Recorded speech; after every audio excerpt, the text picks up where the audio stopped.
Hi masters, మరియు మీకోసం ఛానల్కి స్వాగతం సుస్వాగతం. ముందుగా మన జగద్గురు అయిన బ్రహ్మర్షి పితామహ పత్రిజీ గారికి, మన గురుమాతకి నా ఆత్మ ప్రణామాలు మాస్టర్స్. ఓకే మాస్టర్స్, ప్రతిరోజు మన ఛానల్లో ధ్యానం, స్వాధ్యాయం, సజ్జన సాంగత్యం జరుగుతుంది మాస్టర్స్. అలాగే జూమ్ సెక్షన్లో పాల్గొన్న మాస్టర్లకి, యూట్యూబ్లో చూస్తున్న మాస్టర్లకు కూడా ధన్యవాదాలు తెలుపుకుందాం. ఓకే మాస్టర్స్, ఈరోజు మన ఛానల్కి సీనియర్ పిరుడు మాస్టర్ గారైన సుమా మేడం రాజమండ్రి నుంచి వచ్చారు. మేడం గారిని సాదరంగా ఆహ్వానించుకుందాం. ఈరోజు మేడం చెప్పబోయే టాపిక్ బ్రహ్మర్షి పితామహ పత్రిజీ గారు లాక్డౌన్ సందేశాలు, మన గురువుగారు మనకి లాక్డౌన్లో అందించిన సందేశాల గురించి, ఈ గొప్ప ఆత్మజ్ఞానం గురించి మేడం గారికి వెల్కమ్ చెప్దాం మాస్టర్స్. నమస్తే మేడం, వెల్కమ్ మేడం. నమస్తే అండి, నమస్తే. ముందుగా మనందరి జగద్గురు అయినటువంటి బ్రహ్మర్షి పితామహ పత్రిజీకి నా యొక్క ఆత్మ ప్రణామాలు. అలాగే ఫర్ ఛానల్ వారికి, సరిత మేడంకి, ఈరోజు ఈ యొక్క ఈ సజ్జన సాంగత్యంలో స్వాధ్యాయంలో ఉన్నటువంటి మనందరికీ కూడా ఆత్మ ప్రణామాలు తెలియజేసుకుంటున్నాను. ముందుగా ఒక 5 నిమిషాలు మనం ధ్యానం చేసుకుందామండి. అందరూ కళ్ళు మూసుకుని రిలాక్స్ అవ్వండి. శ్వాస మీద ధ్యాస. మీ శ్వాసే మీకు గురువు. Completely relax your self.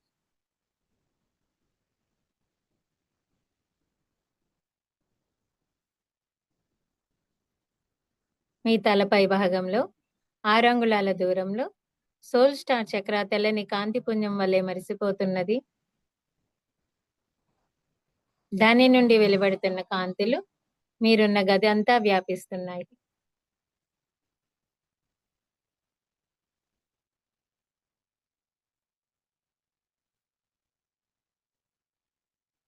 Soul star చక్రాన్ని గమనిస్తూ సోల్ ఇన్వొకేషన్ చెప్పుకుందాం.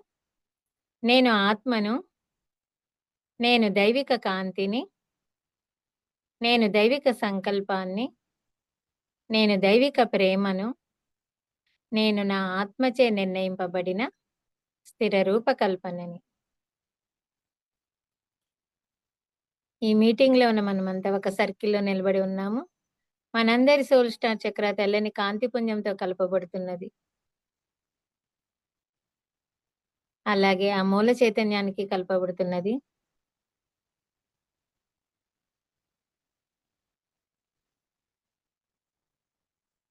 అలాగే బ్రహ్మర్షి పితామహ పత్రిజీ యొక్క సోల్ స్టార్ చక్రాకి కనెక్ట్ అవుతున్నాం.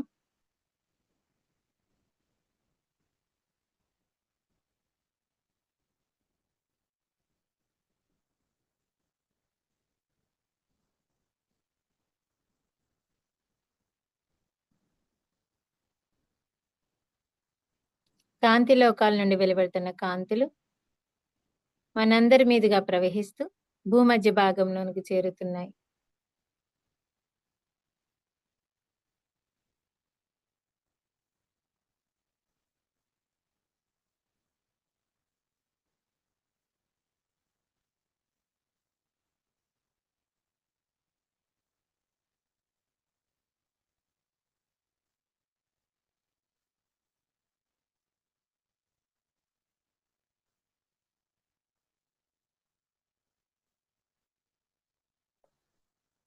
నెమ్మదిగా మీ 2 చేతులు తీసి మీ కళ్ళ మీద ఎంచుకొని 5 సెకండ్స్ ఆగి కళ్ళు తెరవండి.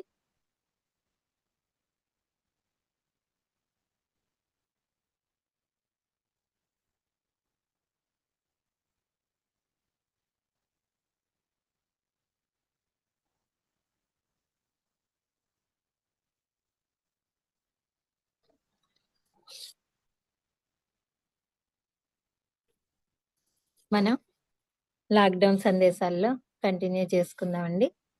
నిన్నటి దాకా మనం చాలానే చూసాం. నిన్న మాస్టర్స్ అందరి గురించి కూడా, చాలా గొప్ప రైటర్స్ గురించి, అందరి గురించి కూడా చెప్పారు సార్ ఇందులో. అలాగా చాలా అద్భుతంగా మన సాగిస్తున్నటువంటి ఈ యొక్క పట్టణంలో ఈరోజు ధ్యాన జీవితమే ధన్య జీవితం అనే టాపిక్ గురించి 21వ తారీఖు ఏప్రిల్ 21, 2020లో చెప్పింది. స్వర్ణమాల పత్రి గారితో పత్రిజీ ముఖాముఖి ఇంటర్వ్యూ. ఆది దంపతులు, పిఎస్ఎస్ఎం వ్యవస్థాపకులు పత్రిజీ, స్వర్ణమాల పత్రి గారుల సంభాషణ ఇది. పత్రిజీ ప్రశ్నలకు పత్రి మేడం సమాధానాల్లో ఎన్నో కొత్త విషయాలు తెలుసుకుందాం. పత్రిజీ: నమస్కారం మేడం, ఈ రోజు మీ సందేశం చెప్పండి.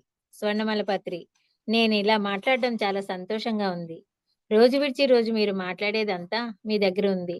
ఇంక నేను కొత్తగా 2 పుస్తకాలను చదువుతున్నాను. ఒక పుస్తకం I decided to live 120 years. Eagles 40 ఏళ్ళు బ్రతికి చనిపోతూ ఉంటాయి. ఒక ఈగల్ ఎలాగూ చనిపోతుంటాం కదా! సరే ఈ పద్ధతి చేసి చనిపోతామని ఒక్కొక్క పక్కకు వెళ్లి ఒక్కో ఈక లాగేస్తూ, లాగేస్తూ ఉంటుంది. అలా 3 నెలలు చేశాక ఈకలన్నీ పోతాయి. అప్పుడు కొన్ని రోజులకు కొత్త ఈకలు రావడం, అతి తేలికగా ఉండడం చూచి ఊళ్ళోకి వెళ్లి అందరికీ చెప్తుంది. అలాగే మనం కూడా గతాన్ని తీసేస్తూ ఉండాలి. అప్పుడు భవిష్యత్తును రూపకల్పన చేసుకోగలం. మన కారణాలను మనం నిర్మించుకోగలం. పత్రిజీ: సీతాయనం గురించి చెప్పండి. స్వర్ణమాల పత్రి: సరోజ గుళ్ళపల్లి గారి నుంచి సీతాయనం వింటున్నారు. సీతామాత ప్రకృతితో మమేకమై ఎలా జీవించింది? ఆమె ప్రకృతితో భాగమై ఎలా జీవించింది? ఏ ప్రాణికి బాధ కలిగినా మూలికలు తీసుకుని వెళ్ళి వాటికి స్వస్థత చేకూర్చేది. చాలా బాగుంది సీతాయనం. పత్రిజీ: నెల రోజులు ఇక్కడే ఉన్నారు. మరి మీరు బెంగుళూరు ఆశ్రమాన్ని మిస్ అవ్వట్లేదా? స్వర్ణమాల పత్రి: ప్రకృతిని మిస్ అవుతున్నాను. తలుపు తీసుకుని బయటకు రాగానే ప్రకృతి, కూరగాయల మొక్కలు అవన్నీ మిస్ అవుతున్నాను. అందుకు రావాలని అనిపిస్తుంది. కడతాలైనా సరే. పత్రిజీ: పిరమిడ్ సొసైటీ గురించి చెప్పండి. స్వర్ణమాల పత్రి: పత్రి గారు తిరగడం తిరగడం, ఆ తిరగడం ఏమిటో గాని నాకు మీరు ఒక్క గంటక పడుకుంటే లేపాలనిపించేది కాదు. నా తప్పే కానీ అలా కష్టపడితే అన్నీ మన చేతికి వస్తాయి. పత్రిజీ: మీ చిన్నప్పుడు మీ భవిష్యత్తు ఇలా ఉంటుందని ఊహించారా? స్వర్ణమాల మేడం: అస్సలు ఊహించలేదు. ఏదో మా కుటుంబం వరకు పరిమితమయ్యానంతే. మా నాన్నగారు పూజలు, వ్రతాలు చేసేవారు. ఆయన గంట కొట్టగానే ప్రసాదానికి వెళ్ళేవాళ్ళం. పత్రిజీ: రాఘవేంద్ర స్వామి మీ ఇలవేల్పు, ఆయన గురించి చెప్పండి. స్వర్ణమాల పత్రి: ఆయన పెద్ద యోగి. భార్యని, కుమారుని వదిలిపెట్టి ఆయన గురువు చెప్పిన ప్రకారం లోక కళ్యాణం కోసం సన్యాసం తీసుకున్నారు. ఆయన రోగాలను నయం చేసేవారు, బ్రతికించేవారు. అలా తిరుగుతూ ఆ యోగి జీవ సమాధి అయ్యారు. పత్రిజీ: మంత్రాలయం వెళ్ళేవారా? స్వర్ణమాల పత్రి: వెళ్ళేవాళ్ళం. భక్తితో ప్రదక్షిణలు చేసేవాళ్ళం, సేవ చేసేవాళ్ళం. ధ్యానం ఎప్పుడూ చేయలేదు. పత్రిజీ: మహావతార్ బాబాజీని కలిశారా? స్వర్ణమాల మేడం: అవును. బాబాజీ నుంచి సందేశాలు వచ్చేవి. కంప్యూటర్ ముందు కూర్చుని ఏదో చేసుకుంటున్నారు. ఆ రోజు మా వివాహ దినోత్సవం. పిల్లలు ఒకరు అమెరికాలో, ఒకరు అత్తవారింట్లోనే ఉన్నారు. ఈయన ఈ రోజు కూడా ఇంటికి రాలేదని బాధగా అది కాస్త ఏడుపయ్యింది. బాబాజీ ఎలా అయినా నీ దగ్గరకు పిలుచుకో. అదేమిటో అలా బాబాజీ మీదకు బదిలీ అయ్యింది. ఎలాగైనా వెళ్ళాలి అని జనరల్ బోగీలో ఢిల్లీ నుండి వెళ్ళాలని టికెట్ బుక్ చేసుకున్నాను. బెంగుళూరులోని అశోక్ అనే అబ్బాయి నా అనుభవాలు వినాలని నా దగ్గరకు వచ్చాడు. నేను ఇలా బాబాజీ దగ్గరికి వెళ్తున్నానని చెప్తే, నేను రావచ్చా మేడం అన్నాడు. రాను పోను బెంగుళూరుకు టికెట్లను తీసుకుని వచ్చాడు. రైలు ఎక్కాం. ఎండ మండిపోతోంది. ఎవరో ఏసీలో సీట్ ఇచ్చారు. రైలు దిగగానే చల్లగా, హాయిగా, ఆహ్లాదంగా ఉంది. మంచుకు స్వెటర్ కూడా వేసుకోవాలని అనిపించలేదు. అలా ఆస్వాదిస్తూ వెళ్తుంటే ఇదేమిటి, ఇల్లు వదిలేసి వచ్చానని బాధ కలిగింది. అప్పుడు బాబాజీ కనిపించి, నీవు ఇంకేమీ ఆలోచించకు, వచ్చావు, ఇక ప్రశాంతంగా ధ్యానం చేసుకో అని చెప్పారు. చిత్రంగా ఈయన కూడా అవే మాటలు చెవిలో చెప్పినట్లు వినిపించాయి. సరే, కింద నీళ్లు పడుతున్నాయి, అలాగే కూర్చుని ధ్యానం చేశాను. అప్పుడు యుక్తేశ్వర గిరి గారి ఒడిలో నేను పడుకున్నట్లు చూశాను. నేనెక్కడికి వెళ్ళలేదు. నీతోనే ఉన్నాను అని చెప్తున్నారు. మా నాన్న చనిపోయారు కదా! ఆయన అనుకున్నాను. నాకు మాత్రం చెప్తున్నది యుక్తేశ్వరగిరి. గదికి వెళ్ళాం. శ్రీ ఎం అనే పుస్తకాన్ని తీసుకెళ్ళాను. అది అంతకు ముందు జన్మలో మధు అనే ఆయన మహావతార బాబాజీని ఎలా కలిశారో రాశారు. అలా 11 రోజులు ఉన్నాను. ఆ అశోక్ నన్ను విమానం ఎక్కించి తాను ఇంకా కొన్ని రోజులు అక్కడే ఉండిపోయాడు. పత్రిజీ: హిమాలయాల్లో ఎక్కడికెక్కడికి వెళ్లారు? స్వర్ణమాల మేడం: బద్రీనాథ్, కేదార్నాథ్, అమర్నాథ్. అమర్నాథ్‌లో కొండ ఎక్కాం. హెలికాప్టర్ ఆలస్యం అవడం వల్ల మిలిటరీ వాళ్ళు ఇచ్చిన టెంట్‌లో పడుకుండిపోయాం. హెలికాప్టర్‌లో వెళ్ళేటప్పుడు పుష్పక విమానాల్లో మంచు కొండల్లో వెళ్తున్నట్లు అనిపించింది. మానస సరోవరంలో మంచు కొండల్లో 10 నుండి 2 గంటల వరకు ఒక లైట్ తిరుగుతూ ఉండేది. టిబెట్ దగ్గరకు రాగానే క్లోజ్ అయ్యేది. ఆ లైట్‌ని అందరూ చూశారు. మంచు కొండల్లో నీళ్లు చల్లగా బాగుండేవి. పత్రిజీ: ట్రెక్కింగ్‌కు వెళ్లారా? స్వర్ణమాల మేడం: రామకృష్ణ తీర్థం, పెషావర్ తీర్థం, తిరుపతిలో అన్నదమ్ముల బండ, అడవుల్లో తిరిగాం. హాయిగానే అనిపించేది. అందరితో పాటు కొండంతా ఎక్కేశాను. పత్రిజీ: మొదటి ధ్యాన మహాచక్రం ఎలా ఉంది? స్వర్ణమాల మేడం: మన పెద్దమ్మాయి పెళ్లి కదా, వంట మాత్రం చేసి ఆటలో పంపేదాన్ని. ఇప్పుడు సీతాణ్యం చదువుతూ ఉంటే పవిత్రమైన శక్తివంతమైన ఆహారం పెట్టడం సంతోషం అనిపించింది. పత్రిజీ: మొత్తంగా ధ్యాన జీవితం పట్ల మీ అభిప్రాయం? స్వర్ణమాల మేడం: మహా అద్భుతం. ధ్యానం వల్లనే ఇంత పెద్ద కుటుంబాన్ని ప్రపంచవ్యాప్తంగా పొందగలిగాను. ఒక్కొక్కరు ధ్యానం వలన ఈ మార్పు జరిగింది. ఇంత ఆనందంగా ఉన్నాం అని చెప్తున్నప్పుడల్లా ఎనలేని సంతృప్తి. ఇంతటి అద్భుతమైన జీవితంలో మీతో పాటు నడుస్తున్నందుకు ఎంతో సంతృప్తి పడుతున్నాను. పత్రిజీ: నేను ఉద్యోగం మానేసినప్పుడు ఏమనిపించింది? స్వర్ణమాల మేడం: పిల్లల పెళ్లిళ్ళు ఎలా అనిపించింది? సమయం ఇవ్వలేదు కదా. అప్పటికప్పుడు చెబితే కొంచెం భయం అనిపించింది. ఎప్పుడూ తిట్టుకోలేదు పిల్లలు ఎలా అని. పత్రిజీ: మీ పెళ్లి ఎక్కడ జరిగింది? మన పెళ్లి యాదగిరిగుట్టలో జరిగింది. పత్రిజీ: బివి రెడ్డి గారి గురించి చెప్పండి. ఆ రోజుల్లో ధ్యానాన్ని నమ్మి పిరమిడ్ కట్టడం గొప్పగా అనిపించిందని చెప్పారు స్వర్ణమాల మేడం. పత్రిజీ: యేసు ప్రభువుతో మీ సంపర్కం? మేడం: చాలానే ఉంది. నాకు హీలింగ్ నేర్పించారు. రాఘవేంద్ర స్వామి కూడా ఎలా హీలింగ్ చేయాలో, వాళ్ళ కర్మలను తీసుకోగలవా అని అవన్నీ చూపించారు. పినాకపాణి గురించి చెప్పండి అని అడిగారు పత్రిజీ. వాళ్ళ అమ్మాయిది నాది ఒకే వయస్సు. ఇద్దరిని సంగీతం నేర్చుకోవడానికి పంపేవారు. కొన్ని రోజులకే మానేశాం. మీ ఫ్లూట్ విని వాళ్ళ అమ్మాయికి చేసుకోవాలని ప్లాన్ చేశారు. తర్వాత ఒక కుటుంబం ఉందని తెలిసాక మన కుటుంబంతో బాగా కలిసిపోయారు. పిల్లలకి ఏమైనా కావాలన్నా చూసేవారు. ఇదండి ఇంటర్వ్యూ. ఇది అయిపోయింది. అయిన తర్వాత మరలా next 23rd break the routine అనే చాప్టరు. జీవితంలో ప్రతిదీ మోసపోసినట్లు యాంత్రికంగా ఉండకూడదు. అప్పుడు స్పందన, సున్నితత్వం కోల్పోయి సజీవత, ఉల్లాసం కనుమరుగవుతాయి. నిరంతర సృజనాత్మక కోసం విభిన్నంగా ఆలోచించి ప్రవర్తించాలి. చర్విత చరణంగా కాక నిత్య నూతనంగా ఉండాలి. అదే బ్రేక్ ద రొటీన్. ఏదో ఒకటి కొత్తగా ట్విస్ట్ ఇవ్వాలి అంటే అనుకోనిది జరగడం, అప్పటికప్పుడు బ్రేక్ ద రొటీన్ అంటే గొప్ప దివ్యజ్ఞాన ప్రకాశ సిద్ధాంతం. అప్పుడే ఆత్మ పురోగతి బాగుంటుంది. రోజు గొడుగు పట్టుకుని వెళ్తున్నాం. ఒకరోజు గొడుగు లేకున్నా తడవాలి. చేసిందే చెయ్యకూడదు. కొత్తగా చెయ్యాలి. రోజు ధ్యానం చేస్తున్నాను. ఇవాళ చేయకుండా కూర్చోవాలి. అప్పుడు ఆ అనుభవం మళ్ళీ ధ్యానం చేయడానికి బాగుంటుంది. తెలిసినప్పుడు ఇంకా బాగా ధ్యానం చేస్తాం. ఇప్పుడు బయట తిరగడం మాని ఇంట్లో కూర్చోవడం వల్ల ఇంటి వెలుగు తెలుస్తుంది. 30 సంవత్సరాల నుంచి తిరుగుతున్నా. ఇప్పుడు నెల నుంచి ఇలానే కదలకుండా కూర్చున్నాను. ఉపవాసం ఎందుకు చేస్తామంటే బ్రేక్ ద రొటీన్. అప్పుడు ఆత్మ పురోగతి జరుగుతుంది. 1 సంవత్సరం మౌనంగా ఉన్నాను. దాంతో ఇన్ని సంవత్సరాలు నడపడానికి ఎనర్జీ వచ్చింది. 1 సంవత్సరం రొట్టెలు తిన్నాను. దీనిని వ్రత మహిమ అంటారు. బ్యాటింగ్ చేస్తాను కుడి చేతితో. మళ్ళీ ఎడమ చేతితో బ్యాటింగ్ చేస్తాను. అంటే బ్రేక్ ద రొటీన్. మనసు ఎప్పుడు ఒక మూసలో వెళ్ళకూడదు. రకరకాల మూసల్లో వెళితే రకరకాల కొత్త ఆలోచనలు వస్తాయి. మార్పు చేస్తే చేయాలి. మన పరిస్థితులను మనమే సృష్టించుకోవాలి. తీర్థయాత్రలు ఎందుకంటే బ్రేక్ ది రొటీన్ కోసం. చేసింది చేయడం రోత, కొత్తగా చేయడం వింత. అదే వంకాయ కూర కొత్తగా చేయాలి. రోజుకో కొత్త పుస్తకం చదవాలి. నరాల్లో ఎక్కిపోయింది బ్రేక్ ది రొటీన్.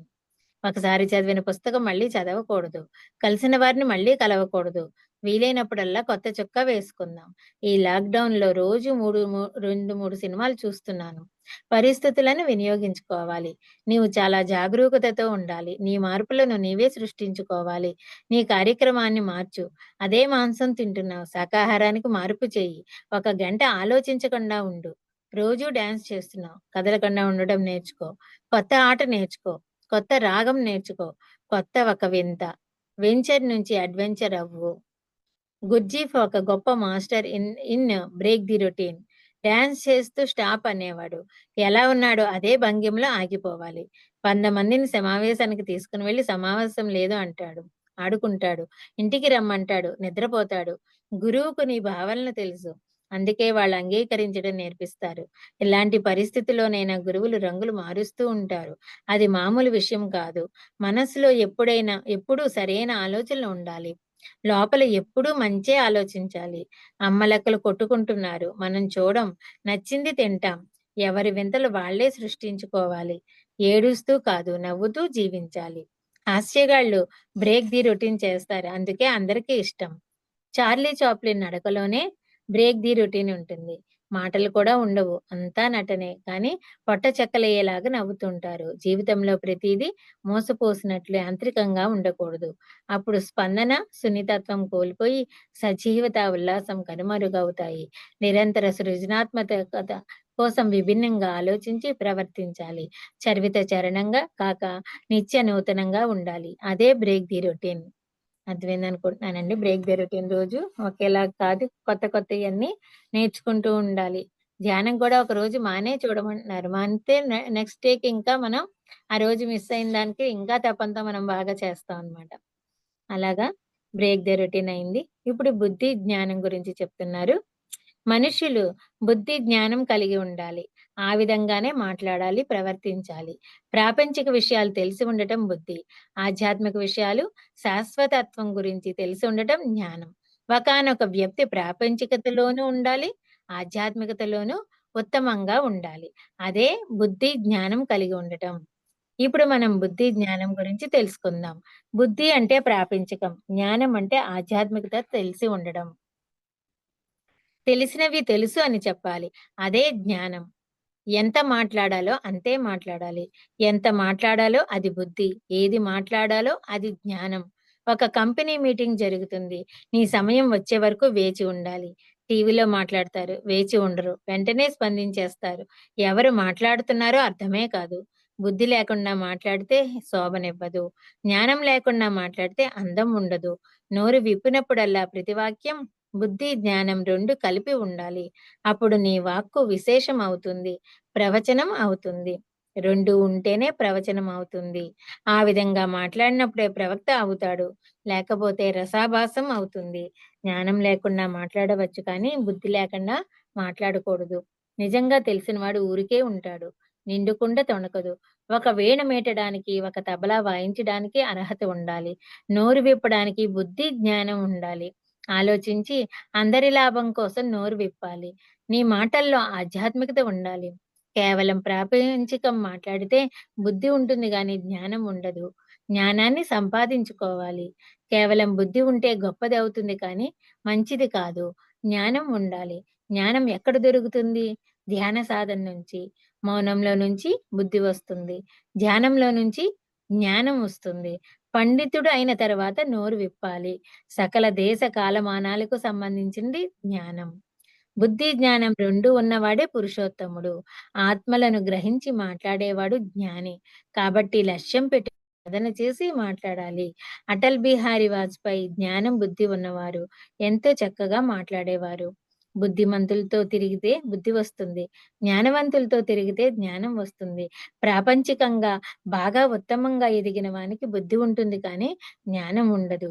చనిపోయాక ఎక్కడికి పోతామో చెప్పేది జ్ఞానం. అది లేనివాడు ఏమి అంటాడు? మట్టి మట్టిలోకి పోతుంది. గాలి గాలిలోకి పోతుంది అంతే అంటాడు. భగవద్గీత సకల దేశ కాలమానాలకు సంబంధించినది. అప్పటికి మరి ఇప్పటికీ సరిపోతుంది. అందరి మనసులను గ్రహించి మాట్లాడేవాడు బుద్ధి ఉన్నవాడు. అందరి ఆత్మలను గ్రహించి మాట్లాడేవాడు జ్ఞాని. శరీరం, మనస్సుతో మాట్లాడేవారు పురుషాధములు. మనస్సు, బుద్ధితో మాట్లాడేవారు పురుష మధ్యములు. బుద్ధి, ఆత్మజ్ఞానంతో మాట్లాడేవారు పురుషోత్తములు. అలా లక్ష్యం పెట్టుకుని సాధన చేస్తూ మాట్లాడాలి. కబీర్, ఓషో, వేమన, వీరబ్రహ్మేంద్ర స్వామి దగ్గర నేర్చుకోవాలి. బుద్ధిమంతులు, జ్ఞానవంతుల వద్ద కూర్చోవడం వలన, పుస్తకాలను చదవడం వలన, సాంగత్యం వలన మీకు వస్తాయి. బుద్ధి ప్లస్ జ్ఞానం పురుషోత్తముడు. శ్రీరామునికి కొన్ని ప్రశ్నలు వచ్చాయి. విశ్వామిత్రుడు నాకు పని ఉన్నది, వశిష్ఠునితో మాట్లాడమన్నాడు. 10 రోజులు శ్రీరాముడు అడుగుతూ ఉంటే వశిష్ఠుడు చెబుతూ ఉంటాడు. అదే యోగ వాసిష్టం. మన సముద్రాల లక్ష్మణయ్య గారు రాశారు, చదవండి. ఇద్దరు పురుషోత్తములు అన్ని రోజులు మాట్లాడుకోవచ్చును. శ్రీరాముడు 16 ఏళ్లవాడు, వశిష్ఠుడు పండినవాడు. ఆ సంయోగం ఎంత బాగుంటుంది అంటే యోగ వాసిష్టం గురించి చెప్తున్నారు ఇందులో. బుద్ధి, జ్ఞానం గురించి తెలియాలంటే యోగ వాసిష్టం కూడా చదవాలని చెప్తున్నారు. బుద్ధి, జ్ఞానం మనం సంపాదించాలి. అంటే ధ్యానం చేస్తేనే జ్ఞానం వస్తుంది. బుద్ధి అనేది కొంతవరకైనా ఉంటుందేమో కానీ జ్ఞానం అనేది చక్కగా మనం దాన్ని సంపాదించాలి ధ్యానం చేసి అని చెప్తున్నారు. తర్వాత బోధించడం కోసమే బోధనలో జన్మించాను అని చెప్తున్నారు. నెక్స్ట్ చాప్టర్ అన్నమాట అండి ఇది. జీవితంలో జరిగే ప్రతి సంఘటనకు కారణం ఉంటుంది. కొంత మనకు తెలియకుండానే జరిగిపోతుంది. ఇంకొంత తెలుస్తుంది. ధ్యానం చేయకముందు విషయం తెలీదు. చేసిన తర్వాత తెలుస్తుంది. ఏ కారణము లేకుండా ఏ కార్యము ఉండదు అని తెలుసుకోవడమే ఆధ్యాత్మికత. ఈరోజు చెన్నైలో డిజిటల్ ధ్యానయజ్ఞం జరుగుతోంది. డిజిటల్ యుగంలో అభివృద్ధి వేగవంతమైనది. ఇంట్లో కూర్చునే అన్నీ సాధించటం సాధ్యమైంది. ఈరోజు చెన్నైలో డిజిటల్ ధ్యానయజ్ఞం జరుగుతోందని, అన్ని చోట్ల డిజిటల్ ధ్యానయజ్ఞాలు జరుగుతుంటే ఎంత బాగుందో! ఇది డిజిటల్ యుగం. ఇప్పుడు ఆల్రెడీ మనం అదే చూస్తున్నాం గదండీ! డిజిటల్ మనం టెక్నాలజీని ఎలా యూజ్ చేసుకుంటున్నామంటే మరి ఇదే కదా! అన్ని వేళలా మనం కలిసి చేయలేం గాబట్టి బయటికి వెళ్లి ఇది ఇప్పుడు మనం అదే చేస్తున్నాం. ఇంట్లో కూర్చుని మన పని మనం చేస్తూ ప్రపంచాన్ని చూస్తున్నాం. సందేశాలను చేరవేస్తున్నాం. మనం ఇంట్లో ఉంటున్నాం. కానీ మన మూవ్‌మెంట్ ఇంటర్‌వ్యూస్, జూమ్ సెషన్స్‌తో పరిగెత్తుతోంది. మార్పు ఉంటేనే ప్రగతి. పెను మార్పు పెను ప్రగతి. ఈ లాక్‌డౌన్ అనేది బ్రేక్ ది రొటీన్. ఈ లాక్‌డౌన్ తిరిగి తిరిగి ఉన్న మనకు వరం విశ్రాంతి. మనం మన శక్తిని తిరిగి పొందడం కోసం ఈ లాక్‌డౌన్. ఈ లాక్‌డౌన్ అయిపోయేగా ఇనుమడించిన శక్తితో మళ్ళీ పరిగెడతాం. కారణం లేకుండా కార్యం ఉండదు. ఎందుకు పరిగెడుతున్నారు? ఇంట్లో ఉండి విశ్రాంతి తీసుకోండి. వేడి వేడిగా వండుకొని తినండి. పుస్తకాలు చదవండి. ఎక్కువ నిద్రపోండి. బ్రేక్ ది రొటీన్ కోసం. నన్ను నెల రోజుల నుండి భరిస్తున్న స్వర్ణమాల పత్రి గారికి నమస్కారాలు. అలాగే నిద్రపోకుండా మాట్లాడకుండా ఉండవచ్చును. ఇలా చేయంది చేద్దాం. చేసినవి చెయ్యొద్దు. గొప్ప సీరియల్స్, గొప్ప సందేశాలతో సినిమాలు, కొత్త పనులు చేయడం కోసమే లాక్‌డౌన్. భూమాత చల్లబడింది. ప్రపంచమంతా ఏమి జరిగిందో చూస్తున్నాం. ఇళ్లల్లో కూర్చున్నాం. ప్రతి మనిషి ఒక స్థాయిలో ఉంటాడు. ఇంకో స్థాయికి వెళ్ళడానికి ఇది ఒక మార్గం. నాకు సమయం లేదు అనే దాని నుండి సమయం ఇవ్వబడింది. ఇప్పుడు వచ్చింది. పైలోకాలకు వెళ్తే మరో శరీరం దొరకడం కష్టం. ఉన్న శరీరాన్ని ఉపయోగించుకోండి. లేకపోతే మరో శరీరం కోసం కష్టపడవలసి వస్తుంది. ఒకప్పుడు నేను 3 రోజులు ఒకే గదిలో కూర్చొని పేకాట ఆడేవాడిని. అప్పుడు ఆ సమయం అంతా అలా ఉండేది. ఇప్పుడు రాత్రంతా పుస్తకాలు చదువుతున్నాను. వచ్చిన వారికి ధ్యానం చెప్తున్నాను. అప్పుడు నాకు తెలిసింది నేను ధ్యానం చేయడానికి కాదు, చెప్పడానికి పుట్టాను. అందుకే బోధన్ మహాపట్నంలో పుట్టాను. సంగీతం, చదువు, ఐఏఎస్, సైన్స్ చదువుకున్నాను. నా చదువు, నా సంగీతం ఇప్పుడు ఆధ్యాత్మికతకు ఉపయోగపడింది. మాది చదువుల కుటుంబం. 1977, 78 సంవత్సరాల్లో నేర్చుకున్న సంగీతం ఇప్పుడు ఉపయోగపడింది. కోరమాండల్ ఫెర్టిలైజర్స్‌లో ఇన్స్‌పెక్టర్‌గా పల్లె పల్లె తిరిగాను. నెలకు 25 రోజులు తిరగడం ఇప్పుడు ధ్యాన ప్రచారానికి ఉపయోగపడింది. మన పుట్టుక, మన పెరగడం మనకు సరియైంది. తెలిసిన తర్వాత ఓహో! ఈ ఇంట్లో దీనికోసం పుట్టానా?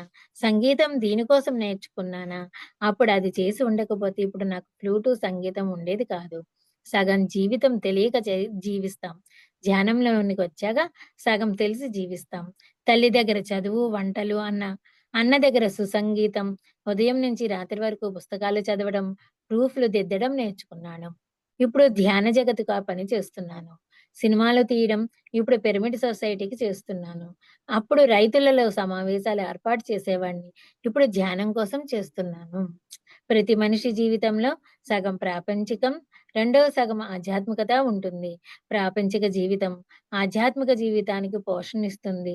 రెండవ సగంలో ఉన్నప్పుడు మొదటి సగాన్ని గమనించడాన్ని సింహావలోకనం అంటారు.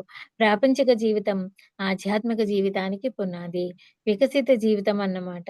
చెట్టు పెరిగి కాండాలు, ఆకులు వస్తేనే కదా పువ్వులు, కాయలు, పండ్లు ఉండేవి. అది ఉంటేనే ఇది ఉండేది. గౌతమ బుద్ధుడు అన్ని భోగాలు అనుభవించాడు. వారి తండ్రి ఏమేమి చూడవద్దు అని ఆపాడో ఒకరోజు అవన్నీ చూశాడు. జీవిత ప్రణాళిక ప్రకారం సర్వదుఃఖాలు చూడాలి. లోకోద్ధరణ కోసం అలా రూపకల్పన చేసుకొని వచ్చాడు. ప్రాపంచిక జీవిత విధానం అంటే చెట్టు కావడం, ఆధ్యాత్మిక జీవితం అంటే దానికి కాయలు, పువ్వులు, పండ్లు కావడం. లాక్‌డౌన్ విశ్రాంతి ఇవ్వడం కోసం వచ్చింది. అందరూ ఎవరి జీవితం వాళ్ళు సింహావలోకనం చేసుకోవాలి. జీవితం తాత్కాలమని తెలుసుకోవడం కోసం గర్భస్రావాలు జరుగుతాయి. గర్భంలో చావు వస్తే, ఇంట్లో చావు వస్తే ఆధ్యాత్మికత ఏమిటో తెలుస్తుంది. పుట్టినవాడు చావక తప్పదు అనేది ప్రాపంచికత అయితే, చచ్చినవాడు మళ్ళీ పుట్టక తప్పదు అనేది ఆధ్యాత్మికత. పుట్టుక లేదు, చావు లేదు. మనం అనుభవాల పుట్టలు అవ్వడం కోసం, మన ఆత్మ గట్టిపడడం కోసం అలా జరుగుతుంది. ప్రతి అనుభవంలో నుంచి ఒక ప్రగతి, పురోగతి, పూర్ణం వస్తుంది. గతం అవగతమైతేనే పూర్తి అవుతుంది. లేకపోతే లేకపోతే కాదు. సింహావలోకనం చేసుకోవడం కోసం, అవగతం కోసం, విస్తారంగా జీవితం చూసుకోవడం కోసం లాక్‌డౌన్ వచ్చింది. నేను బోధనలో ఎందుకు పుట్టాను? బోధించడానికి. నా పేరు సుభాష్ ఎందుకు? నేను సుభాషితాలు పలుకుతాను. నేను ఐఏఎస్ ఎందుకు చదివాను? పుస్తకాలు చదివే అలవాటు కోసము. నాకు ఏమి జరిగింది? నేను ఏమి చెయ్యాలి? ఏమి చెయ్యబోవాలి? సింహావలోకనం చేసుకుంటే తెలుస్తుంది. కొత్త కొత్త విషయాలు బయటపడతాయి అని చెప్తున్నారండి ఇందులో. తర్వాత లోక కళ్యాణమే జీవిత లక్ష్యము. 27వ తారీఖు. మనుష్యులు చూసి, విని నేర్చుకుంటారు. అందరి అనుభవాలు వినటం ద్వారా చేయవలసినవి, చేయకూడనివి తెలుస్తాయి. మనకు, అందరకు ఉపయోగపడేవి చేయడమే లోక కళ్యాణం. సజ్జన సాంగత్యంతోనే సత్యం తెలుస్తుంది. లోక కళ్యాణ కార్యక్రమాలు చేపడతాము. చేతికి ఉన్న 5 వేళ్ళు ఏమిటంటే శ్రవణం, మననం, నిధిధ్యాస, ఆత్మ సాక్షాత్కారం, లోక కళ్యాణం. మనకు ఆత్మ సాక్షాత్కారం జరగకుండా లోక కళ్యాణం ఎలా జరుగుతుంది? జరగదు. మరి ఆత్మ సాక్షాత్కారం ఎలా జరుగుతుంది? ఊరికే జరగదు. నిధిధ్యాసన అంటే సాధన. ఏదో ఒకటి సాధన చేయాలి. అలా సాధన చేస్తే కానీ ఆత్మ సాక్షాత్కారం కాదు. ఏది అభ్యాసం చేయాలో ఎలా తెలుసుకోవాలి? అంటే మనలో ఎంతో మదనం జరగాలి. దాన్ని ధ్యానం అంటాము. దేనిని వింటామో దానిని మదనం చేస్తాము. అందులో తెలుసుకున్న సత్యాన్ని అభ్యాసం చేస్తాము. అప్పుడు లోక కళ్యాణం జరుగుతుంది. శ్రవణం అంటే నోరు మూసుకొని చెవులు రెక్కించి వినడం. మనమే మాట్లాడుతూ ఉంటే ప్రక్కవాడిది ఎప్పుడు వింటాము? ఒకసారి బుద్ధుని దగ్గరకు ఒక ఆమె తన 4 ఏళ్ల కొడుకు చనిపోయాడని బతికించమని వచ్చింది. అప్పుడు బుద్ధుడు ఈ ఊళ్ళో అందరిళ్ళకు వెళ్లి ఏ ఇంట్లో అయితే చావు లేదో ఆ ఇంట్లో నుండి ఆవాలు తీసుకొని రమ్మంటాడు. ఆమె ఖాళీ చేతులతో తిరిగి వచ్చింది. అందరి ఇళ్లల్లో అడిగినప్పుడు ప్రతి ఒక్కరి ఇంట్లో ఎవరో ఒకరు చనిపోయారని అలా వినడం ద్వారా అర్థం చేసుకుంటుంది. నా బాధల్లో నేను ఉన్నాను తప్ప పక్క వాళ్ళ బాధలు నేను గుర్తించలేదు. నాకిప్పుడు కొడుకు తిరిగి రావాలన్న కోరిక లేదు. నాకిప్పుడు ముక్తి మార్గం చూపించండి అని అడిగింది. అప్పుడు గౌతమ బుద్ధుడినామె. గౌతమ బుద్ధుడు పక్క వాళ్ళని కూడా విని నేర్చుకొని ఆమెకు కూడా తెలియకుండానే ఆమె చేత శ్రవణం చేయించాడు. అలా శ్రవణం ద్వారా ఆమె దారిలోనే మననం చేసింది. ఓహో! దుఃఖం సామాన్యమే. తర్వాత ఏమి చేయాలని అడిగింది. బుద్ధుడు ధ్యానం అభ్యాసం చేయమన్నాడు. ఇంకా సాక్షాత్కారం, లోక కళ్యాణం అందరికీ చెప్పింది. అందరితో లోక కళ్యాణం చేయించింది. ఈ విధంగా బుద్ధుడు ఆమెకి శ్రవణం గురించి తెలియకుండానే శ్రవణం గురించి తెలిసేలా చేశాడనమాట. ఆమె తెలుసుకున్న మూలన ఆ సత్యం తెలిసింది. ప్రతి వాళ్ళు మరణం అనేది అది కామన్ అని ఆమెకి తెలియటం. అందులోంచి ఆవిడ ఎదగడం జరిగింది. ఏ విధంగా దుఃఖం నుంచి బయటపడడానికి ధ్యానాభ్యాసం చేయమన్నాడు. ఇంకా లోక కళ్యాణంలో ఆహ్, ఒక పార్ట్ అవ్వమనమని గౌతమ బుద్ధుడు తెలియజేశాడు ఆ విధంగా. గౌతమ బుద్ధుని భార్య యశోధర బుద్ధుడు కొడుకు పుట్టగానే రాత్రి వెళ్ళిపోవడం చూచి ఆమె అది అవమానంగా భావించింది. ఎందుకు వదిలిపెట్టాడు అని ఉక్రోషంతో అందరినీ తిట్టడం మొదలుపెట్టింది. మెల్లిగా ఆమెలో ఒక భావన వచ్చింది. గౌతమ బుద్ధుని తల్లి ప్రజాపతి గౌతమి కూడా ప్రక్క వాళ్ళ మాటలు కూడా విను అని చెప్పింది. ఉద్యానవనంలోని అందరి మాటలు వినడం అలవాటు చేసుకున్నది. అందరూ తమ తమ జీవితాలు చెప్పడం ఆమె వినడం వల్ల సమాధాన పడింది. మనసుకు స్థిమితం వచ్చింది యశోధరకు. బుద్ధుడు తపస్సు చేస్తున్నప్పుడు ఈమె సజ్జన సాంగత్యంతో కోలుకుంది. అంటే ఆ టైంలో బుద్ధుడి భార్య వాళ్ళ యొక్క కష్ట సుఖాలన్నీ విని అందరికీ ఇది కష్టాలనేవి కామన్ అని కూడా తెలుసుకుందావిడ. తెలుసుకొని ఆ టైంలో ఈమె సజ్జన సాంగత్యంతో కోలుకుంది. బుద్ధుడు తపస్సుకి వెళ్ళినప్పుడు ఈవిడ సజ్జన సాంగత్యం ద్వారా అందరి వినడం ద్వారా కోలుకుంది అని చెప్తున్నారిక్కడ. ఏదో ఒక రోజు బుద్ధుడు వస్తాడు. తన కొడుకును చూసుకుంటాడు అన్న ఆశతో ఉంది. శుద్ధోదనుడు మాత్రం మారలేదు. ఎంత శ్రవణం చేస్తోందో అంత మననం ఆటోమేటిక్‌గా చేస్తుంది. ఎలాగైతే గోధుమలు ఉంటేనే కదా పిండి చేయగలం. అలాగే శ్రవణం చేసి గోధుమలు స్వీకరించండి. పిండి చేయడమే మననం. రొట్టె చేయడమే సాక్షాత్కరించుకోవడం. అందరికీ చెప్పడమే లోక కళ్యాణం. ఇదంతా 'బుద్ధాస్ వైఫ్' పుస్తకంలో ఉంది. ఎప్పుడైతే కొత్త అనుభవాన్ని వింటామో అప్పుడు బుర్ర కొత్తగా పనిచేస్తుంది. లేకపోతే ఎప్పుడు మన మాటలే వింటూ బుర్ర పని చేయకుండా పడుకొని ఉంటుంది. దుర్జన సాంగత్యం హలో! చేస్తే గాని తన జ్ఞానాన్ని ఆమె సంపాదించుకుంది. ఆ రాజప్రసాదంలో మిగతా వాళ్ళందరికీ మార్గదర్శకురాలు అయ్యింది. పరంపరగా బుద్ధుడు రావడం, రాహులుడికి ధ్యానం నేర్పడం చూసి ఆమె కూడా చేరింది. ఆలోపే యశోధర జీవిత సత్యాలు విని ఆత్మజ్ఞాని అయ్యింది. సో మనం కూడా అలాగా సజ్జన సాంగత్యం చేసి మనం కూడా లోక కళ్యాణానికి కారకులు అవ్వాలి అని చెప్తున్నారు ఇందులో. మనకి ఇంట్లో కూర్చుని అన్ని పుస్తకాలు చదివి స్వాధ్యాయం ద్వారా తెలుసుకున్నాను. ఈ పుస్తకం ద్వారా సజ్జన సాంగత్యం మహిమ తెలిసింది. ఉన్న చోటే సంఘాన్ని సృష్టించింది. సహజంగానే సత్యం బయటికి వస్తుంది. ప్రక్కవాడి గోడును వినేది మన చెవులు. ఎంతసేపు మన జీవితాన్ని మన కోణం నుంచే చూస్తాము. ప్రక్కవాడిది వింటే మన సత్యం బయటపడుతుంది. నీ జీవిత సత్యం బయటపడుతుంది. నీవేమి చెయ్యాలో కూడా నీకు తెలుస్తుంది. బుద్ధుడు తిరిగి రాగానే అరణ్యానికి పోవడం అవసరమా అని యశోదర అడుగుతుంది. ఇంట్లో కూర్చుని చేసుకోలేరా అని అడుగుతుంది. బుద్ధుడు అవునని ఒప్పుకుంటాడు. మననం చేసిన వారు వారి మాటలను వారు చెప్తారు. సాక్షాత్కారం చేసుకున్న వారు సత్యాన్ని బోధిస్తారు. ఈ శ్రవణం ద్వారా లోక కళ్యాణం ఎలా చేయాలో తెలుస్తుంది. తర్వాత దృష్టిని బట్టే సృష్టి. మనం చూసే దృష్టిని బట్టే ఈ సృష్టి ఉంటుంది అనేటటువంటి టాపిక్ మీద నెక్స్ట్ చాప్టర్ అండి. ఏ విషయమైనా మనం ఎలా చూస్తామో, ఎలా స్వీకరిస్తామో అలాగే ఉంటుంది. మనం చూసే విధానాన్ని బట్టే విషయాలు ఉంటాయి. ఎండలో రంగు కళ్ళద్దాలు పెట్టుకుంటే సూర్యకాంతి మారినట్లుగా విషయాలు సూటిగా స్పష్టంగా దర్శించాలంటే కళ్ళద్దాలు తీసివేయవలసిందే. అదేవిధంగా సందర్భానికి అనుగుణంగా ప్రవర్తించాలే తప్ప ముందే ఏర్పరచుకున్న అభిప్రాయాలను బట్టి కాదు. దృష్టిని బట్టే సృష్టి ఉంటుందని తెలుసుకుందాం. ప్రపంచంలో చూడబడేవి అనంతంగా ఉంటాయి. అవి మన చూపును బట్టే ప్రత్యక్షమవుతాయి. లేకపోతే అవి కనుమరుగవుతాయి. దుర్యోధనుడు, అర్జునుడు కృష్ణుని దగ్గరికి వెళ్లారు. అర్జునుడు కృష్ణుని పాదాల దగ్గర కూర్చున్నాడు. ఆయనకు పాదాలే కనపడినవి. శ్రీకృష్ణుడు పడుకొని ఉన్నాడు. కళ్ళు తెరిచేసరికి ఆయనకు అర్జునుడే కనిపించాడు. తల ఇటువైపు తిప్పితే దుర్యోధనుడు ఉన్నాడు. ఏమిటి ఉదయమే వచ్చారు అని అడిగాడు. యుద్ధం జరుగుతుంది కదా, సహాయం కావాలి అని దుర్యోధనుడు అంటాడు. అర్జునుడు అదే అంటాడు. అవునా, అయితే రెండే సాధ్యం. సైన్యం అన్నా లేదా నేను అన్నా ఏది కావాలో అడుగు అని అర్జున్తో అంటాడు. అప్పుడు దుర్యోధనుడు గదిలోనికి ముందు నేను వచ్చాను, నన్ను అడగమని అంటాడు. లేదు, నేను నిన్ను చూడలేదు, మొదట అర్జున్ని చూశాను. నీ లాజిక్ నీకుంటే నా లాజిక్ నాకు ఉంటుంది అంటాడు. అర్జునుడు అడుగుతాడు. అర్జునుడు నాకు మీరే కావాలి అంటాడు. దుర్యోధనుడు అర్జునుడు ఎక్కడ సైన్యం కోరుకుంటాడో అని ఆరాట పడతాడు. దుర్యోధనుడికి కృష్ణుని విలువ తెలియదు. ఇంకేముంది స్వామి, నీవు అటువైపు వెళ్ళు, నీ సైన్యాన్ని నాకు ఇచ్చేయమంటాడు. కృష్ణుడు తదాస్తు అంటాడు. చూసారా, చూపును బట్టే చూడబడేది ఉంటుంది. కళ్ళు తెరవగానే కళ్ళ దగ్గర ఉన్నదే కనబడుతుంది కదా మనకి. ఇది మహాభారతంలో ఒక గొప్ప సన్నివేశం. మరొక సన్నివేశం, కురు పాండవ సంగ్రామ సమయంలో కౌరవులకు నాయకుడిగా భీష్ముడు ఉన్నాడు. ఇటువైపు అర్జునుడు యుద్ధం చేస్తున్నాడు. 1, 2 కాదు, 10 రోజులు అయిపోతుంది. కృష్ణుడు ఇదంతా చూస్తున్నాడు. కోపం వచ్చింది. ఏమిటి చూస్తున్నావు? మీ తాతగారిని ఎందుకు చంపడం లేదు? నేనే చంపేస్తా అని రథచక్రం పట్టుకున్నాడు. అర్జునుడు కృష్ణుని కాళ్ళను పట్టుకున్నాడు. అప్పటి వరకు తాత అని యుద్ధం చేస్తున్నాడు. అలా అనుకుంటే యుద్ధం చేయలేడు కదా. అక్కడ ఉన్నది ఒక సేనానాయకుడు అనుకుంటే యుద్ధం చేసేవాడు. అధర్మ యుద్ధం చేస్తున్న దుష్టులకు సహాయం చేస్తున్న సేనానాయకుడిగా చూడడం లేదు.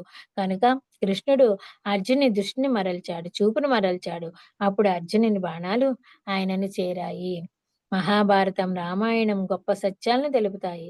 దశరథుడు శ్రీరాముని అరణ్యాలకు వెళ్ళమన్నప్పుడు శ్రీరాముడు నేనే పెద్ద కొడుకును, రాజ్యానికి అర్హుణ్ణి, ఆ కైక ఎవరు, నేను అరణ్యాలకు వెళ్ళను అని ఎదురు తిరిగి ఉండవచ్చును. కానీ ఆయన చూపు రాజ్యం వర్తమానం మీద లేదు, భవిష్యత్తు మీద ఉన్నది. భారతదేశానికి గొప్ప మార్గం చూపించే వైపు ఉన్నది.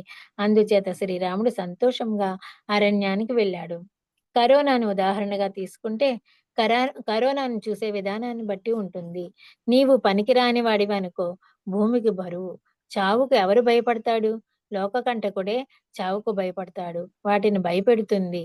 లేపేస్తుంది. మంచి వాళ్ళకు కరోనా మంచిది. సమయం దొరికింది. కుటుంబంతో గడపవచ్చును అనుకుంటాడు గుడ్ పీపుల్. ఇంకా బెస్ట్ పీపుల్ ధ్యానం చేసే వాళ్ళకైతే ఇంకా ధ్యానం చేసుకోవచ్చును. నీవు దాన్ని ఎలా తీసుకుంటావో అలా అయింది. చూపుని బట్టే చూడబడేది అవుతుంది.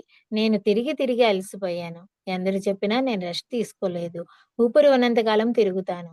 ఇప్పుడు కరోనా వచ్చింది. తప్పలేదు. ఇంట్లో కూర్చోబెట్టింది. అన్ని పుస్తకాలు చదువుతున్నాం. ఈ కరోనా నాకు వరం అయింది. నేను శరీరం మాత్రమే అనుకునేవాడికి శరీరాన్ని తీసేసింది.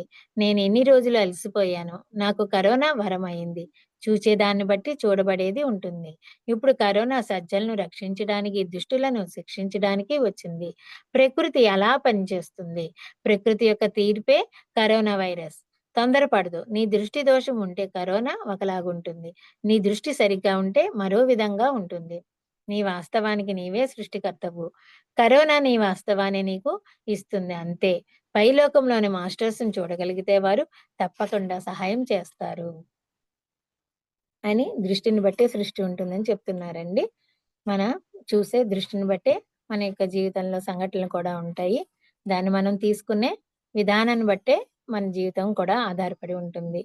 మన జీవితంలో జరిగే ప్రతి సంఘటన మన మంచి కోసం అని ఎప్పుడైతే అనుకుంటామో మనకి అంతా మంచే జరుగుతుంది. సో, ఆ విధంగా ఉండాలి మన యొక్క జీవితం. తర్వాత చాప్టర్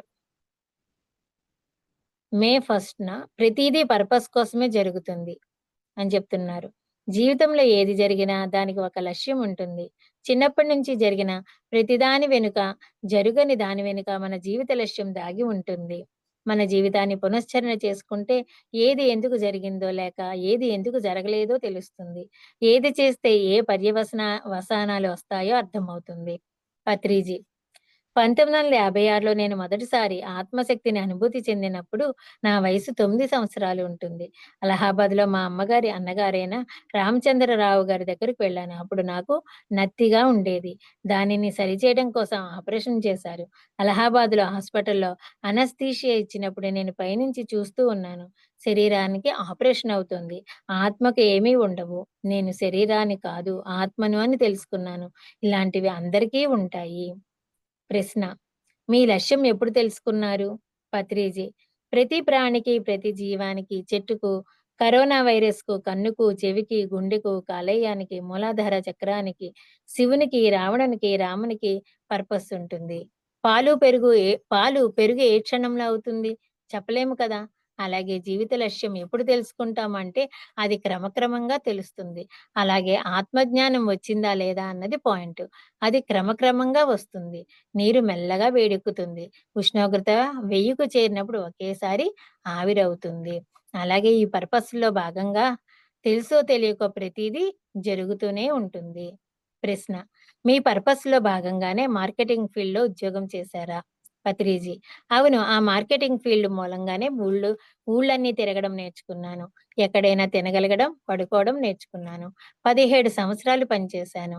అలా ఆ టెక్నాలజీ అంతా నా ధ్యాన ప్రచారానికి ఉపయోగించాను. ప్రశ్న: అంటే మన జీవితంలో ఏమి జరిగినా పర్పస్ కోసమేనా? పత్రిజీ: ఏమి జరిగినా, జరగకపోయినా కూడాను పర్పస్ కోసమే.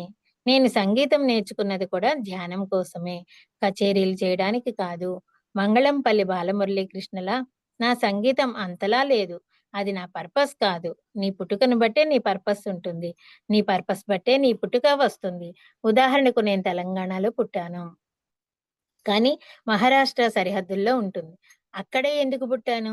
నా జీవిత ప్రణాళికలో సౌత్ ఇండియాలో పూర్తి చేసుకుని నార్త్ సైడ్ వెళ్ళాలి. మా వాళ్ళు అమెరికా ఎందుకు వెళ్లారు? మన కుటుంబం, మన పుట్టుక, మన శరీరం అన్నీ కూడా మన జీవిత ప్రణాళికను బట్టే ఉంటాయి. నేను బ్రాహ్మణుల ఇంట్లో ఎందుకు పుట్టాను? బ్రాహ్మణులు పూజలు ఎక్కువ చేస్తారు. పూజలు చేయొద్దురా నాయనలారా అని చెప్పడానికి పుట్టాను. ఒక ఆమెకు ధ్యానంలో జీసస్ వస్తారు. ఆమె తన పర్పస్ ఆఫ్ లైఫ్ ఏమిటి అని అడుగుతుంది. జీసస్ నీ ప్రక్కవాడిని ప్రేమించు అంటాడు. ఆమె అంతేనా అంటుంది. నీవు పొరుగువాడిని ప్రేమించు, వాడు ఆ పొరుగువాడిని ప్రేమిస్తాడు. నాకు నా అనుభవాలు ఎప్పుడూ అయిపోయాయి. ప్రక్కవాడి అనుభవాలను తెలుసుకోవడం నా పని. ప్రతి మనిషి చనిపోయే ముందు ఆకాశిక రికార్డ్స్ చూసుకుంటాడు. ఉదాహరణకు నీకు బలం ఉంది కదా అని ఒక అమ్మాయిని కొట్టావనుకో, నీవు ఆ అమ్మాయి శరీరంలో ఉంటూ సీన్ అంతా అనుభూతి చెందుతావు. అంటే ఆ అనుభవంలో నీవు దెబ్బలు తింటావు, అనుభవిస్తావు. అదే నీవు కాళ్ళు ఒత్తావనుకో, ఆ సుఖమైన అనుభూతిని కూడా నీవే అనుభూతి చెందుతావు. అది సంగతి. నీవు కొట్టేది ఇంకెవడో చూసాడనుకో, అది కూడా అనుభవిస్తావు. నీవు కొట్టడం 100 మంది చూసారనుకో, అందరి బాధను అనుభవిస్తావు. అలా one to many, one to infinity అన్నమాట. వాళ్ళు శాపాలు పెట్టారనుకో అన్నీ అనుభవిస్తావు. వాళ్ళు ధన్యవాదాలు అన్నారనుకో అది ఫీల్ అవుతావు. మరి అంత ఉంటుంది సృష్టి రచన. 1తో ప్రశ్న 1తో మెనీ ఉంటుందా సార్? పత్రిజీ. 1తో మెనీ ఉంటుంది. 1 టు మెనీ ఉంటుంది. 1 టు ఇన్ఫినిటీ ఉంటుంది నాయనా. ఒక ఆవు చూస్తుందనుకో దాని బాధను కూడా అనుభవిస్తావు. చెట్టును కూడా. నీకు ఆకలేస్తుందనుకో చెట్టునడిగి కోసుకో. కానీ అడగకుండా తెంపుకోవద్దు అని చెప్తున్నారండి. తర్వాతి చాప్టర్ చక్షువుల గురించి చెప్తున్నారండి. చక్షువులు అంటే చర్మ చక్షువు, మనోచక్షువు, దివ్య చక్షువు, జ్ఞాన చక్షువు అని వివిధ రకాలు. చర్మ చక్షువులతో మనం బయటకు కనిపించే దాన్ని చూస్తాం. మనోచక్షువుతో మనస్సులో దర్శిస్తాం. దివ్య చక్షువుతో ఇతర లోకాలలో సుదూరంగా జరుగుతున్నవి చూస్తాము. జ్ఞాన చక్షువు మాత్రమే ముక్తికి మార్గము. ఒక విషయం కూలంకషంగా తెలుసుకుంటే అన్ని విషయాలు తెలుస్తాయి. ఎందుకంటే ప్రతి విషయం మరొక విషయంతో ముడిపడి ఉంటుంది. ఆ తీగ లాగకపోతే డొంక కదలదు. ప్రతి పదంలో ఒక అర్థం ఉంటుంది. దాన్ని పదం యొక్క అర్థము అంటారు. పదంలో ఒక తీగ ఉంటుంది. అది అర్థమైతే ప్రతి పదం యొక్క అర్థము విశ్లేషించగలం. ఆ సామర్థ్యం లేనివాడే పామరుడు. ధ్యానం అనే పదము చైనాకు వెళ్తే చాన్ అయ్యింది. జపాన్‌కి వెళ్తే జెన్ అయ్యింది. అరేబియాకు వెళ్తే దీన్ అయ్యింది. అన్నీ ధ్యానం అనే పదం నుండి వచ్చినవే. ధీ అంటే మేధస్సు, యాన్ అంటే ప్రయాణం. ధీతో యానం చేసేవాడు బుద్ధుడు, ఆ ఎరుక లేనివాడు పామరుడు. విశిష్టమైన ఎరుకతో ప్రయాణించేవాడు. ద్రష్టకు చర్మచక్షువు, మనోచక్షువు, దివ్య చక్షువు, జ్ఞాన చక్షువు ఉంటాయి. దివ్య చక్షువు ఆజ్ఞా చక్రము. బహిర్ బహిరేంద్రియ నిగ్రహం దమం, అంతరేంద్రియ నిగ్రహం సమం. సమం వలన దివ్య దృష్టి, దివ్య శ్రవణము ప్రాప్తిస్తాయి. సంజయునికి కృష్ణుడు ఇచ్చిన దివ్య దృష్టితో ఎక్కడో హస్తినలో జరుగుతున్నది చూసి చెప్పాడు. ధృతరాష్ట్రుడు మనోచక్షువుతో చూసి ఆనందించాడు. బుద్ధుడు మొట్టమొదటి జాములో అనేక జన్మలు చూసుకున్నాడు. రెండో జాములో పర్యవసానాలు అంటే కర్మ సిద్ధాంతాన్ని, మూడో జాములో ఏమి చేస్తే కర్మచక్రం నుండి బయటపడాలో అంటే అష్టాంగ మార్గాన్ని చూసుకున్నాడు. నాలుగో చక్షువు ఎలా ఉంటుందంటే ఎక్కడో పగ వస్తుంటే ఆ నిప్పును చూడకుండానే పొగ నిప్పు నుండి వస్తుందని తెలుసుకుంటాడు. ఆ నిప్పును చూడగలగడం దివ్య చక్షువు. చూడకుండానే పగను బట్టి నిప్పు ఉందని తెలుసుకోవడం జ్ఞాన చక్షువు. దివ్య చక్షువు నుండి అందరినీ సమంగా చూచేవాడు, దేనికి ఏడవనివాడు పండితుడు. రావణాసురునికి దివ్య చక్షువు ఉంది గాని జ్ఞాన చక్షువు లేదు. రావణాసురుడు, హిరణ్యకశిపుడు అక్కడే ఆగిపోయారు. కానీ జ్ఞాన చక్షువు వరకు వెళ్ళేవాడికే ముక్తి వస్తుంది. అంటే మనందరికీ నేచురల్ గా ఉండేవి మన చర్మ చక్షువులు. మనం అంతిమంగా దివ్య చక్షువుని, జ్ఞాన చక్షువుని కూడా మనం ఓపెన్ చేసుకోగలగాలి. అప్పుడే మనకి ముక్తి అనేది వస్తుందన్నమాట అని చెప్తున్నారు. అలాగే గురువు గురించి నెక్స్ట్ చాప్టర్ లో చెప్తున్నారు. విషయాల పట్ల సంపూర్ణ జ్ఞాన అవగాహనలు కలిగి ఆ సమాచారాన్ని అందించేవారే గురువు. నిరంతర సాధన, జ్ఞాన సముపార్జన ద్వారా ఒకానొక వ్యక్తి గురువుగా, మహాగురువుగా ఎదుగుతారు. తెలియని ప్రతి దానిని తెలుసుకుంటూ, సాధన చేస్తూ, జ్ఞానం సమీకరించుకుంటూ లఘువులుగా ఉన్నవారు గురువులుగా ఎదగాలి. మనకి అన్ని సొసైటీల్లోనూ గురువుగానే ఉంటారండి. కానీ మన గురువు గారు మనల్ని కూడా గురువుగా ఎదగాలని అనుక్షణం కూడా మనని ప్రోత్సహించడం జరుగుతుంది. ఇందులో మన PSSMలో ఉన్న స్పెషాలిటీ అదేనండి మన గురువు దగ్గర. గురువు అంటే బరువైన వాడు. భారతదేశమంతా గురు శిష్యుల బంధం అన్నమాట. నరనరాల్లో ఇంకిపోయింది. కానీ అది సరికాదు. గురువు, లఘువు అనడం సరి అయింది. ఆ బరువును సంపాదించుకోనివాడు లఘువు. నేను కిరీటంలో లఘువును, గురువును కాను. ఒక గురువు దగ్గర జీవితాన్ని పెట్టి నేర్చుకుంటే గురువు అవుతాడు. లేకపోతే లఘువుగానే ఉంటాడు. గురువు దగ్గర ఆకర్షణ శక్తి ఉంటుంది. భూమి కంటే చంద్రుడు చిన్నవాడు కాబట్టి భూమి చుట్టూ తిరుగుతూ ఉంటాడు. గురువులకు గురుత్వాకర్షణ శక్తి ఉంటుంది. గురియే గురువు అన్నాడు రమణ మహర్షి. మనం మరి కొంచెం ముందుకు వెళ్ళి నీ శ్వాసయే నీ గురువు అని చెప్తున్నాము. శ్వాస చుట్టూ మనస్సు ధ్యాస తిరగాలి. గురువు నీకు సమాచారం ఇస్తాడు. నీకు ఇన్ని మార్కులు వచ్చాయి. ఇది నీ అభివృద్ధి అని చెప్తాడు. నేర్పించడం ఉండదు. సమాచారం ఇవ్వడం ఉంటుంది. లఘువు దగ్గర సగం సమాచారమే ఉంటుంది. గురువు రాత్రనక పగలనక సాధన చేయడం వలన పూర్తి సమాచారం ఉంటుంది. ఇలా ఒకడు లఘువుగా, మహాలఘువుగా మారి సాధన ద్వారా గురువుగా, మహాగురువుగా ఎదుగుతాడు. ఎవరిని తీర్చిదిద్దడం మన వల్ల కాదు. సమాచారం ఇవ్వడం మన వల్ల అవుతుంది. సమాచారమే ముఖ్యం. వాడి సాధన, వాడి గురిని బట్టి ఎదుగుదల ఉంటుంది. పరమశివుడు ఎలా అయ్యాడు? గురువుండి సాధన ద్వారా అయ్యాడు. నీ ఎదుగుదల, నీ నేర్చుకోవడం, నీ సాధన, నీ గురిని బట్టి ఉంటుంది. ఎవరో ఇస్తారు అన్నదే లేదు. ఎవరిని వారే ఉద్ధరించుకోవాలి. గురువు చుట్టూ తిరగడం వలన ఉద్ధరింపబడతారు. వినవాని మీద శ్రద్ధ ఉండాలి. అప్పుడు వాళ్ళు ఆకర్షితులు అవుతారు. రమణ మహర్షి గారు గురియే గురువు అన్నారు. అది నేను పట్టుకుంటే నా శ్వాస మీద ధ్యాసకు ప్రపంచం అంతా పట్టుకుంది. క్రికెట్ కంటే ప్రథమం ధ్యానం. పిరమిడ్ సొసైటీలో నమస్కారం పెట్టడం అన్నది లేదు. మనస్సులోనే ఉంటుంది. అంటే మనకి గురువు అనేవాడు దారి చూపిస్తాడు. మన యొక్క సాధన వలన మనం ఎదుగుతాం. దారి చూపించడం వరకే వాళ్ళు చేయగలరు. ప్రతి మనిషి కూడా ఎవరిని వాళ్ళే ఉద్ధరించుకోవాలి. ఎవరి సాధనను బట్టే వాళ్ళు ఎదుగుతారు. గురువులుగా ఎదగాలంటే పరమశివుడు ఎలా అయ్యాడు? గురువుండి సాధన ద్వారా ఆ పరమశివుడయ్యాడు.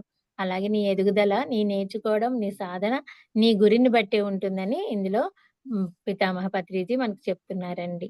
ఆయన ఇచ్చిన దాన్ని మనం ఎంతగా సాధన చేస్తే అంతలాగా ఎదుగుతాం. తర్వాత గతం గతః. ఒలికిపోయిన పాలు ఎత్తలేం. అదే విధంగా జరిగిపోయిన విషయాలను మార్చలేము. వాటిని పదే పదే తలుచుకొని ప్రయోజనము లేదు కనుక గడిచిన సంగతులను 10 సార్లు తలుచుకోవడం, చర్చించడం ఆపి ప్రస్తుత కర్తవ్యాన్ని గుర్తించి వర్తమానంలో ఉండండి.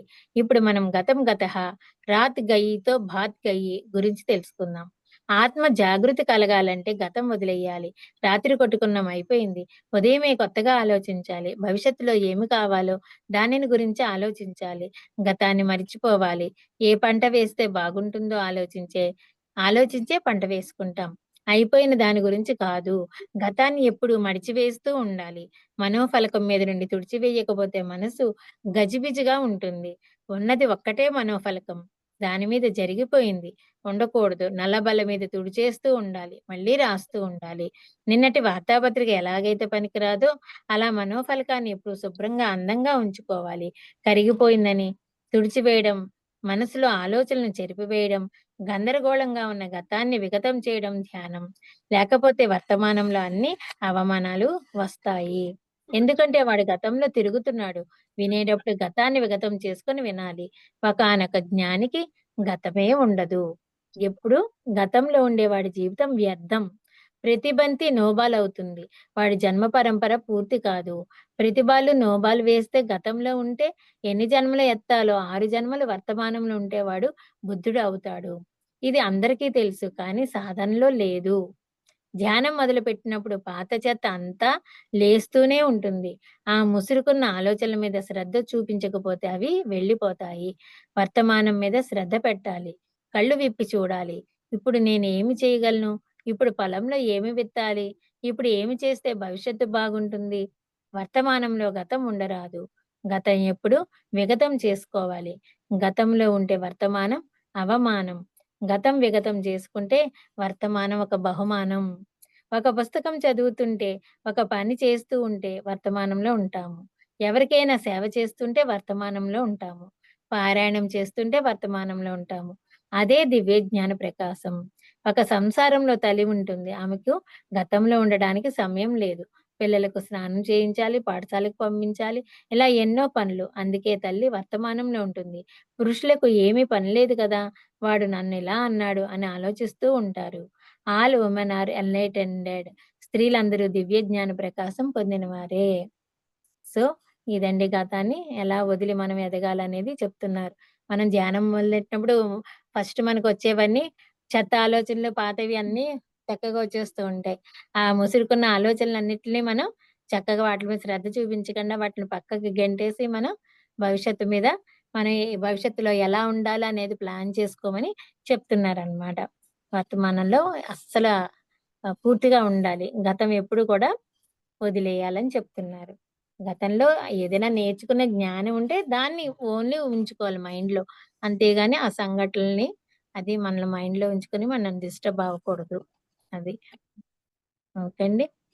Thank you madam, thank you so much madam. For you మీకోసం మన ఛానల్కి వచ్చి ఎంతో గొప్ప ఆత్మజ్ఞానం అందించిన మాస్టర్లందరికీ, సుమా గారికి, మణికుమారి గారికి ధన్యవాదాలు తెలుపుకున్నా మాస్టర్స్. Thank you masters. ప్రతినిత్యం మనం ఎరుకతో మాస్టర్స్ ధ్యానం, స్వాధ్యాయం, సజ్జన సాంగత్యం చేద్దాం మాస్టర్స్. అలాగే అందరి చేత చేయిద్దాం. Thank you masters. Thank you.